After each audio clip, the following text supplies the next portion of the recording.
ये आजमगढ़ की अगर बेटी है तो हम सब की लड़की है, न वो जाति धर्म मजहब से ऊपर उठ। तो गरीब घर के बच्चे उस स्कूल में प्रवेश नहीं ले सकते। हमारे आजमगढ़ जिले के सांसद दिनेश लाल निरहुआ जी से के ब्राह्मणों में सबसे बड़ा ब्राह्मण बजरंग त्रिपाठी का मामला है। तंत्र शर्मसार हो रहा है। बादशाह समय रहते अपने आजाद नेता नाम है हमारा, और मैं समरसता विचार मंच का राष्ट्रीय अध्यक्ष हूं। आजमगढ़ में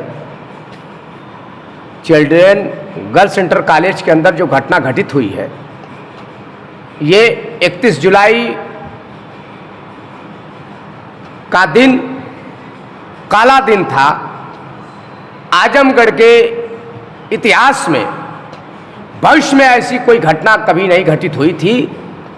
आज श्रेया तिवारी ने जो कदम उठाया है, इसके पीछे का रहस्य अगर पता करने का जब काम किया गया गोपनीय सूत्रों के माध्यम से, तो पता चला कि उसके बैग से मोबाइल तो मिली, ये सही है। आज के छोटे बच्चे हों चाहे बड़े बच्चे हों, मोबाइल लेकर चलते हैं। और लड़की जात है, उसके गार्जियन ने एक बेसिक फोन दे रखा था कि ये बेसिक फोन से हम बच्ची को जब स्कूल से हम ड्रॉप कर लेंगे, बच्ची हमको फोन कर देगी कि पापा मेरे पास चले आइए, और वो अपने संसाधनों से बच्ची को अपने घर लेके चले जाते। लेकिन उस बच्ची को, श्रेया तिवारी को, 3 दिन कैंपस के अंदर बच्चों के बीच में पूरे कच्छ में घुमा घुमाकर इतना प्रताड़ित किया गया, इतना टार्चर किया गया कि वो लड़की अपने को असहज और असहाय और समाज में लोक लाज को लेकर उसने इनके टार्चर करने के कारण, क्योंकि ये बात प्रकाश में आ रही है कि कोई टीचर है अभिषेक राय करके, और कोई मैडम है अनामिका तिवारी करके, ये दोनों लोगों ने बच्ची को पकड़ के पूरे कच्छ में घुमाने का काम किया है। बताइए, जिस बाप की, जिस मां की कोख से वो बच्ची जन्म ली होगी, वो मां की गोद प्रथम पाठशाला होती है। मां अपने बच्चे के खाने पीने के लिए टॉफी देती थी। अब वो बच्ची अपने आप को परेशान है कि हम अब, उसकी आत्मा भटक रही है। लेकिन उस 2 लोग की गिरफ्तारी हुई है, उस स्कूल के प्रिंसिपल की और टीचर की। अभी अनामिका तिवारी करके नाम प्रकाश में आ रहा है। मैं जिला प्रशासन से आग्रह करूंगा और धन्यवाद भी दूंगा कि जिला प्रशासन समय रहते हरकत में आया और उस स्कूल के प्रधानाचार्य सोनम मिश्रा जी को और टीचर जो है अभिषेक राय को संभवतः गिरफ्तार कर जेल भेज दिया है। लेकिन अभी अनामिका तिवारी और कोई और एक टीचर है, इस प्लान को बनाने में, क्योंकि ये घटना जो घटित हुई है प्री प्लानिंग के तहत हुई है, क्योंकि जो है आजमगढ़ की धरती शर्मसार हो रही है। एक तरफ मणिपुर के अंदर बहन बेटियों के साथ इतनी बर्बरता किया जा रहा है, दरिंदियों के साथ दरिंदों ने इतनी बड़ी बर्बरता किया कि बच्चियों के प्राइवेट पार्ट्स में उन्होंने जिस तरह से घिनौना हरकत किया है, मुझको समझ में नहीं आ रहा है कि देश में डॉक्टर भीमराव अंबेडकर जी, राष्ट्रपिता महात्मा गांधी जी, सरदार वल्लभ भाई पटेल जी, राम मनोहर लोहिया जी, जगदेव प्रसाद कुशवाहा जी, कर्पूरी ठाकुर जी, ज्योतिबा फूले जी, फातिमा शेख जी अबुल कलाम आजाद जी का ये सपना नहीं है। अब यहां मामला दो तरह का आ रहा है। एक मामला बड़े पंडित का आ रहा है, एक कमजोर पंडित का मामला सामने आ रहा है।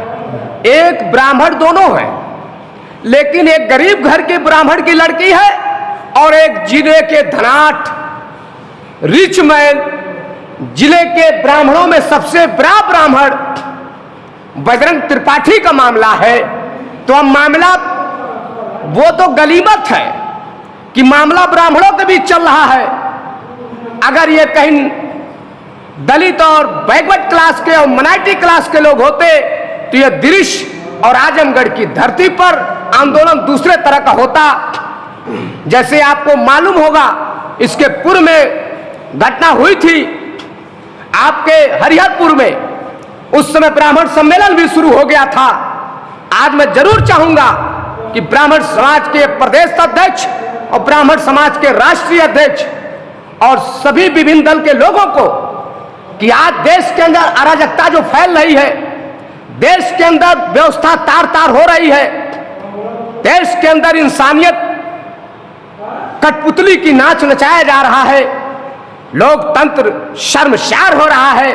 बादशाह समय रहते अपने बादशाही में प्रजातांत्रिक व्यवस्था को कायम रखो, नहीं तो हिटलर ने भी आताताई किया था। हिटलर ने भी जनता के प्रति भाव अपना अच्छा नहीं रखा था। हिटलर का क्या हाल हुआ, उसको खुद सुसाइड करना पड़ गया, क्योंकि जनता जब जाग जाती है तो अच्छे अच्छे लोगों का मस्तक को ढीला कर देती है। नेताजी, अभी आप आरोप लगा रहे थे कि जी, ये जो घटना हुई है प्री प्लानिंग के अनुसार हुई है। कैसे आप कह सकते हैं कि प्लानिंग थी? जैसे वो 3 दिन से, एक अभी उस बच्ची की कोई साथ में पढ़ने वाली बच्ची, अभी कल बयान उसका आ रहा था, बच्ची का नाम संभवतः याद नहीं आ रहा है, उसने कहा कि 3 दिन से प्रधानाचार्य और टीचर मिलकर उस बच्ची को प्रताड़ित कर रहे थे। एक तो गरीब घर के बच्चे उस स्कूल में प्रवेश नहीं ले सकते।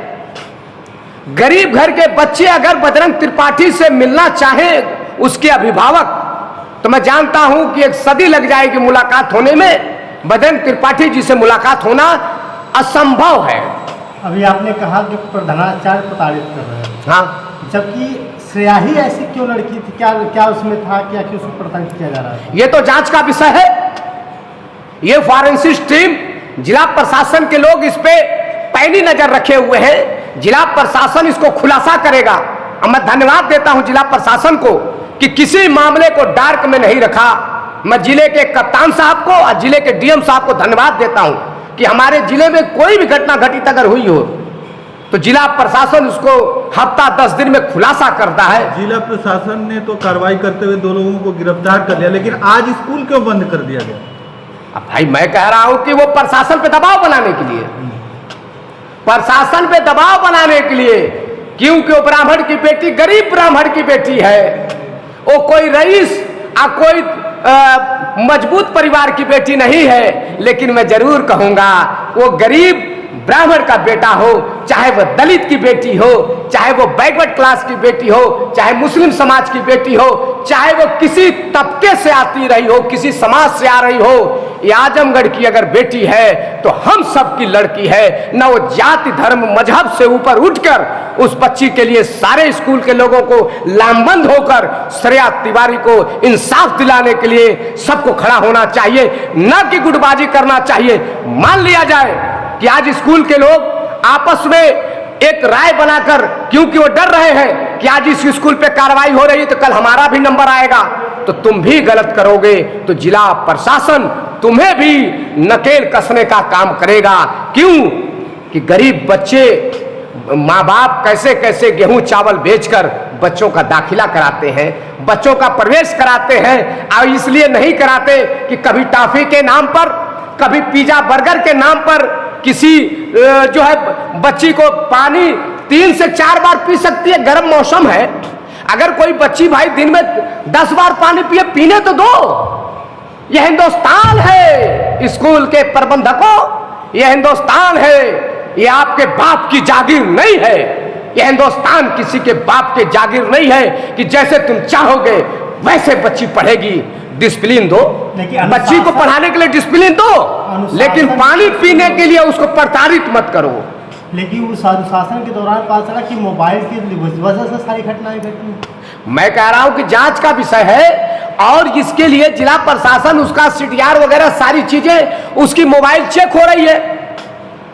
वो तो कह रही थी बच्ची कि मुझे टार्चर मत करो, मेरे बैग को सीसी कैमरे में कैद है, सीसी कैमरा को खंगाल लो। वो कत्ल भी करते हैं तो चर्चा नहीं होती, बच्ची आह भी भरती है, हो जाती है बदनाम। सांसद हैं यहाँ के बीजेपी के निरहुआ से, क्या लग रहा है कि इस मामले में दखल दे रहे हैं? शांति बनाए। मैं ये जरूर कहूँगा, हमारे आजमगढ़ जिले के सांसद दिनेश लाल निरहुआ जी से भी मैं निवेदन और आग्रह करूँगा कि आपकी भी ये बेटी है, आप भी ऐसी जो घटना घटित हुई है, इस घटना पर आप भी उस परिवार में जाइए, उस परिवार को सांत्वना दीजिए और उस परिवार के लड़ाई में निरहुआ जी भी सहयोग करें जिस तरह से हो सके। क्योंकि मुझको बहुत दर्द है इस बात की कि कहते हो कि बेटी बचाओ बेटी पढ़ाओ, तुम्हारे सारे वादे, सारे इरादे, सारे विचार फेल हो रहे हैं। शर्म करो सरकार में बैठे लोग, शर्म आनी चाहिए तुम्हें कि आप ये जो स्कूल के मैनेजर जो स्कूल को बंद कर रहे हैं, प्रबंधक के सहयोग में, उसके पक्ष में, स्कूल के पक्ष में, स्कूल वाले अगर स्कूल वाले के पक्ष में सरेया के खिलाफ अगर लोग लामबंद होकर स्कूल को बंद कर रहे हैं, तो मैं जिला प्रशासन और डीएम साहब, कमिश्नर साहब, बेसिक शिक्षा अधिकारी से आग्रह करूंगा कि जो आदमी जांच प्रक्रिया में बाधक बन रहे हो, जांच प्रक्रिया में व्यवधान डाल रहे हो, ऐसे स्कूल के प्रबंधकों पे तत्काल कार्रवाई करें और ऐसे स्कूल के मालिकों के, क्योंकि ये तो बनिया की दुकान खोल रखे हैं। एक बच्चे का आप एडमिशन जाओ कराने, लाखों रुपए फीस है, लाखों रुपए, लाखों रुपए फीस है मेरे साथियों, पत्रकार साथियों। गरीब आदमी कहां पढ़ेगा? पैसा ले रहे हो, थोड़ा सा दिल में और नजर में तुम्हारे हया और शर्म हो तो शर्मसार हो जाओ, क्योंकि स्कूल के प्रबंधकों, ये तुम्हारी भी बेटी है। ये सरेया तिवारी एक ब्राह्मण की बेटी नहीं है, पूरे आजमगढ़ की बेटी है, पूरे देश की बेटी है। जैसे आज मणिपुर के घटना पे पूरा देश शर्मसार है, उसी तरीके से सरेया तिवारी के लिए पूरा जिला आजमगढ़ नहीं, पूरा प्रदेश नहीं, पूरा देश उसके परिवार के साथ खड़ा है। अगर समय रहते इंसाफ नहीं मिलेगा तो समरसता विचार मंच के कार्यकर्ता, आप विभिन्न दल के सारे संगठन के लोग बहुत बड़ा संकल्प लेंगे, अब बहुत बड़ा फैसला भी लेंगे, क्योंकि मुझे भरोसा है जिला प्रशासन पे कि जिला प्रशासन उस सरेया तिवारी के कातिल को, सरेया तिवारी को टार्चर करने वाले को जिला प्रशासन बख्शेगा नहीं, ये मुझे पूरा विश्वास है। लेकिन इतना जरूर कहूंगा पत्रकार साथियों कि जो मैं बोल रहा हूं उसी को लिखना, क्योंकि कुछ पत्रकार तो कह रहे हैं जो तुझे पसंद हो वो बात कहेंगे। कुछ पत्रकार कर रहे, सब पत्रकार नहीं, कह क्या रहे हैं कि जो तुझे पसंद हो वो बात कहेंगे, और दिन को कहो रात तो रात कहेंगे। बहुत दर्द की बात है मेरे साथियों कि आज पहले पत्रकारिता लिखकर बिकती थी, अब बिककर लिखती है। अब हिंदुस्तान का चौथा स्तंभ पत्रकारिता बहुत खतरे में है। पत्रकारों को गोली मारी जा रही है, वकीलों को गोली मारी जा रही है, आम जनता को चले राह गोली मारी जा रही है। देश में जंगल राज कायम है, देश में लॉ एंड ऑर्डर का नाम कोई नहीं है। देश और प्रदेश के अंदर किसान मजदूर रोजगार के लिए भटक रहे हैं दर बदर, कोई कहीं कुछ नहीं है। तो पत्रकार साथियों, आप सबका बहुत बहुत धन्यवाद कि आप सब लोग आजमगढ़ की इस घटना पे सब लोग, आप सब लोग उस परिवार के साथ हैं। इसके लिए मैं आप सबका बहुत बहुत धन्यवाद देता हूं।